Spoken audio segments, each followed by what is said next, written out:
Alright, hey everyone, it's BHB, and today we have a new topic for everyone, and it is about my two favorite analyst shows regarding to basketball ever, and of course, two might come to your mind, or maybe just one, but it's Undisputed and First Take, and today, it's not really hard to see what we're trying to do here, it's just which one is the better show. This is going to be based off of 5 criteria.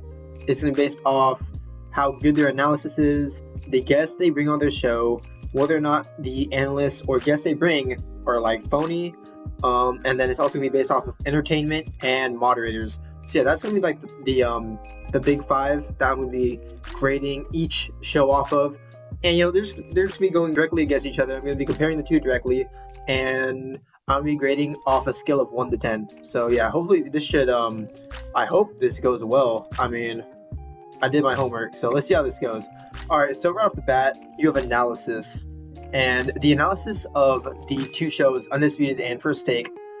Undisputed, so you have Skip Bayless and Shannon Sharp. Honestly, two of the most biased people I've ever seen debate in my life. Skip Bayless, if you don't know him, he's honestly one of the biggest LeBron James haters known to mankind.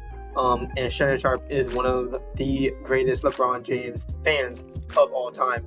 So yeah, when it comes to analysis and how well their analysis is, honestly, Skip Bayless, doesn't matter how good of a fact you throw at him, he's just gonna come back with anything to tear down LeBron James' legacy. Basically, if they're debating anything that aside from LeBron James, it's great analysis, it's great content. But the moment they bring up LeBron James, Skip Bayless is going to bring up Game 6 of the 2013 NBA Finals. But yeah, when it comes to LeBron James analysis and NBA basketball, the NBA has a lot of news regarding LeBron James.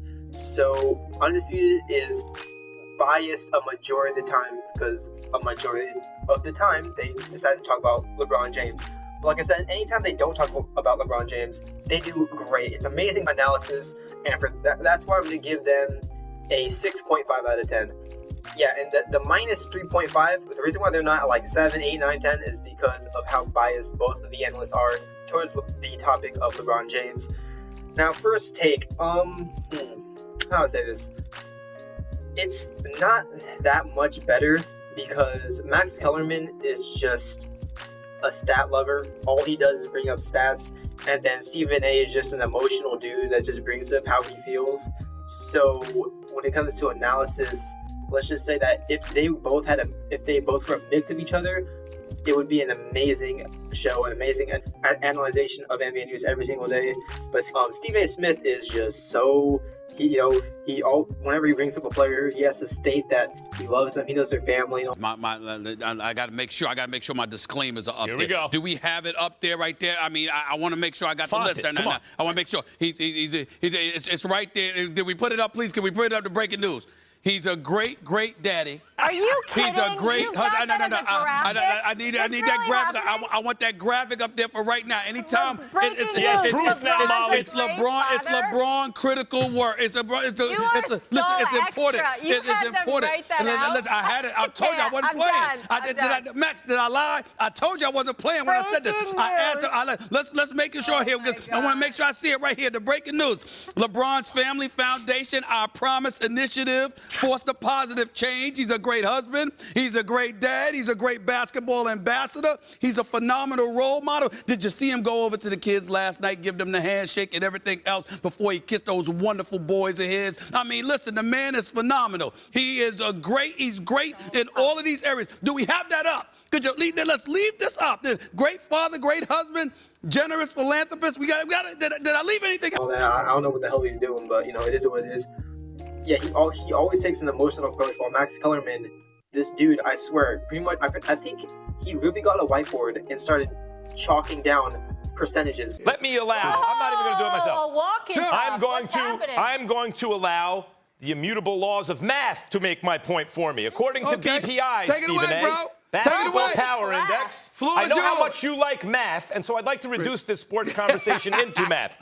BPI Go ahead, gives bro. the Rockets, I like they say this. the Rockets are 61% likely to win tonight. Right. 61. They say if they win tonight, 61% likely, they are 35% likely to win at Oracle. They give them a little better than a 3-to-1 chance, right?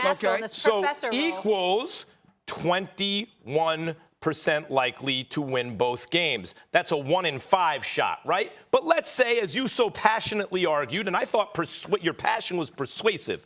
Let's say you say Max. It usually is, but go ahead. Let's say you say Max. Let's be realistic about this. Forget BPI. They're talking about it now. If the Rockets force a Game 7, there is so much pressure on Steph and Clay and Draymond. They're not the same team. They've been beaten at Oracle in a Game 7 before, albeit by LeBron James and Kyrie Irving, but we've seen it before. It ain't no 35% chance. Let's get realistic. So still, you give them a 61% chance to win tonight. Let's say you say it's more like an 81% chance that they win in Game 7 at Oracle. All right, the Rockets win. That is still only 49%.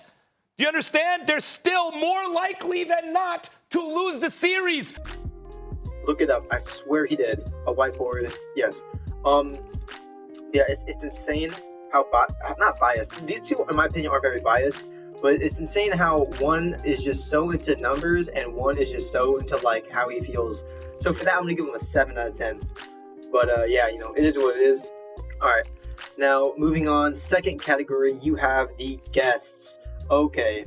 Honestly, when it comes to guests, I'm giving both of them 10s. Like guys, because in the NBA, you know, a player, they decided to go on both Fox News and ESPN, or Fox Sports and ESPN. So, for example, Magic Johnson has been on both shows. Kevin Hart has been on both shows. Kevin Hart isn't actually a basketball player, but he's a great media personality. Victor Oladipo was recently on Undisputed. LeVar Ball has been on both shows. So has, I don't know if Lonzo has been on both shows or not. I don't remember Lonzo on ESPN. But regardless, like I said, they have great guests. And honestly, you know, hey, it keeps me entertained regardless. So yeah, that was relatively simple. But just know that I'm giving them both 10s because they both have a large range of guests to bring on the show of First Take and Undisputed. So yeah. Now moving on, we have phoniness. Okay. What might you say phoniness is? Okay. So for example, there was an incident I remember from First Take, and I might make a separate video about this, but 2016, Kevin Durant goes to the Golden State Warriors, and Stephen A. Smith, Max Kellerman debate who's the better team, the 2001 Los Angeles Lakers or 16-17 Warriors. And then Stephen A. Smith is just like, nah, there's no way they could stop Shaq. And Max Kellerman is like, yeah, but the three is changing the game, and it's just so much more advanced than the Lakers offense. And then a year later, they completely switch around their takes, and they recycled the take. Let me tell you, they recycled the take completely. 16-17 Warriors, 2001 Lakers. Pretty sure they removed the video that happened back in 2016. First Take removed that video, and now they just left up the one of 2017. In my opinion, it was pretty phony. I was really disappointed. Obviously, they got a lot of views off of it, and I understand why they did that. But at the same time, like, you can't help but be disappointed about like what happened. So yeah. Now, you know, that happens a lot. For example, Skip Bayless. Literally, I wouldn't even call it phoniness, but the problem with Undisputed for me is that here's the huge thing. Like I said, LeBron James is one of the big issues on this show. Whenever LeBron James is brought up, all analyzation and like sides get taken completely out of place. So for example, Skip Bayless, he hated Kawhi Leonard, right? So, well, now he likes him, but multiple months back, up to 2 years ago, he hated Kawhi Leonard because he left. And now you have Shannon Sharpe, who is a huge LeBron James lover, correct? Honestly, throughout some Undisputed shows, Skip Bayless would just begin to like Kawhi Leonard just for the heck of it, because he feels the need to take on another personality, a media personality, in order to just attack LeBron James. And I feel like overall that's just the huge hit that Undisputed takes. Whenever Skip Bayless, and this is often, he feels the need to attack LeBron, he removes all other opinions and statements of his just to keep the Skip Bayless hates LeBron James and Shannon Sharp loves LeBron narrative. And that's why the Undisputed is going to get a 6.5 in the phoniness category. First Take gets a 7.5. Other than that one Golden State versus Lakers debate they had, I haven't seen anything that phony. But the reason why they took a 2.5 point hit is because that's a huge, guys, that's huge. It's a huge mistake they made, I guess, that they literally recycle topics and then they just hey, switch sides, but completely use each other's arguments. That was really phony in my opinion. But hopefully that never happens again for any show. But Undisputed is going to continually have Skip Bayless hate LeBron James regardless of the fact. Oh yeah, Skip Bayless literally was forced to become a Kawhi Leonard fan again just because LeBron James and Kawhi Leonard are going to be going up against each other most likely in this year's Western Conference Finals. That is whack. All right, let's be honest here. In any other situation, he wouldn't. If Kawhi Leonard had gone to Orlando, Skip Bayless would not be liking Kawhi Leonard. All right, come on. Let's be honest here. All right. Now let's just move on to the next one. Entertainment. Here we go. Undisputed. I love Shannon Sharp, the dude. I love the quotes he has from his grandma and grandpa. Then you have Skip Bayless, who, regardless of the fact that even though he does hate LeBron James for I don't say no reason, hating LeBron James does get him a lot of bank and views. But yeah, Skip Bayless, he is rather entertaining when he does debate about LeBron James. The way he talks and is able to manipulate every single conversation and argument is very entertaining to me, at least. And honestly, when they start attacking each other and, Shannon Sharp becomes the goofball he is, trying to defend LeBron James, honestly, I love it. And I feel like that's why I'm giving Undisputed a 9.5. I honestly can't see how they would make the show any more entertaining unless Skip Bayless developed just as loud and proud of a personality as Shannon Sharp. Other than that, I don't see how you can make it any better. First Take, it's a 10. Remember how I was saying, talking about analysis and how Max Kellerman was a stat head and Stephen A was all emotional? Well, Stephen A's emotion within itself brings First Take to a 10. He carries that show. Let's be honest here. If you had two Max Kellermans on that show, it would be a rather boring show. If you had two Stephen A's on the show, it would still be entertaining as hell. Just the analysis would go down, and the competence of what was happening on the show would definitely go down. But overall, come on, First Take has got to be a 10. Stephen A always entertains the guest and audience. But yeah, now final part here, we have the moderators. Okay, Undisputed, they switched from Joyce Taylor to Jenny Taft. Jenny Taft, a great moderator. Honestly, in my opinion, she doesn't do anything wrong. She's not annoying. She doesn't halt the conversation. She doesn't bump into the conversation when she doesn't have to. I hope you guys know where I'm going with this when I get the First Take. Only thing is that I remember one time she was arguing with Shannon Sharp when that literally did not even happen. They were talking about women's rights, I think, or an incident that happened towards a woman,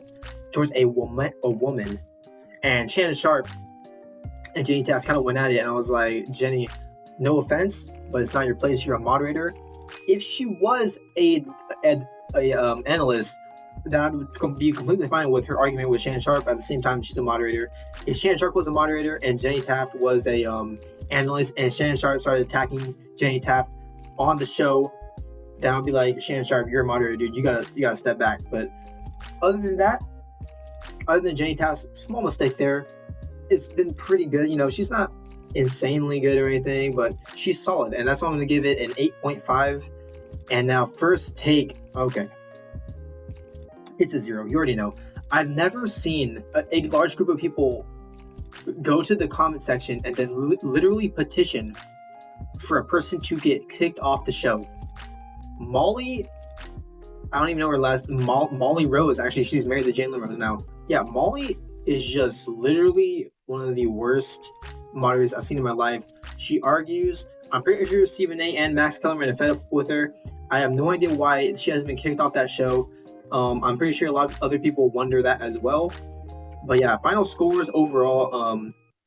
Undisputed gets a 41 out of 50, and First Take gets a 34.5 out of 50. Now you might say, oh my gosh, are you serious? Yes, Molly is just ruining First Take. I don't know why she's still on the show. And you might say, it doesn't really matter. You know, her impact shouldn't literally decide who wins. They went out there and they balled. And they handled their business. I love that story, but see, they're winning without Kyrie. They just won the last year. They went to the Eastern Conference Finals without Kyrie. Michelangelo said that in every slab of stone, there's a great sculpture waiting to be discovered. The Celtics are that That's how I felt slab. about my body. There's just a layer over it, and underneath it's going to be Yes, a great Molly, the whole sculpture. country feels very sorry for you. 15-1. Yeah. It was ridiculous. It was a road game for the Los Angeles Rams. It was a road game for the Los Angeles Rams. Can you blame these people in L.A.? It takes a while to warm up. That's not their team. They've been all over the place. It's not like they've been there for decades. Would you like me to answer your question? Yes, it does. When you're watching two great analysts like Max Kellerman and Stephen A. debate, and then Molly just screams something and halts the conversation, that's a show killer. I don't care what anyone else says. When she doesn't talk, the show is amazing. Sometimes we'll just ask simple questions, and it's great. The show flows so well. But when she decides to just like ruin like a segment, she ruins like 3 segments a week, dude. It's insane. But yeah, other than that, so yeah, that's my Undisputed versus First Take, I guess. That's just my view on it. And yeah, honestly, this video different than what I've been uploading for the past few weeks. I've usually been uploading a My League videos, but other than that, thank you guys all for watching. If you guys have any disagreements, any comments, leave in the comment section down below, and I'd be happy to debate you guys on that. But yeah, all in all, I think Undisputed is better than First Take. Hope you guys enjoyed it. Thank you all for watching, and goodbye.